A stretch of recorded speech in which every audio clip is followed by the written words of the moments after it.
यो चियाको बोटहरू देख्दाखेरि मलाई यति राम्रो लागेको छ अनि मलाई यो चियाको बोटहरू देख्दाखेरि एकदमैसँगले गीत गाउन मन लागेको छ अनि म राम्रो गीत गाउँछु मेरो स्वर अति राम्रो छ म भनेर भन्दैछु। तर मेरो एकजना दर्शक हुनुहुन्छ मेरो बुढाको बाहेक म अरूको अगाडि गाउनै सक्दिनँ, मेरो स्वरै हराइजान्छ। बुढा म गाउँ कि नगाउँ?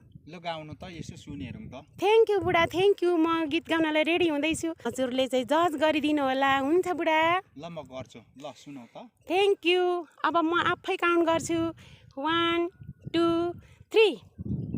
सधैँ उडी हिँड्ने बादललाई, सधैँ फुलिरहने फुलहरूलाई, कुन खुसी आज नौलो भई फैलियो मेरो चियाबारीमा, चियाबारीमा हो, चियाबारीमा, चियाबारीमा हो, चियाबारीमा।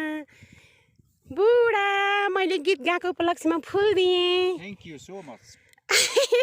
अनि मैले कस्तो गाएँ भनिदिनु बुढा?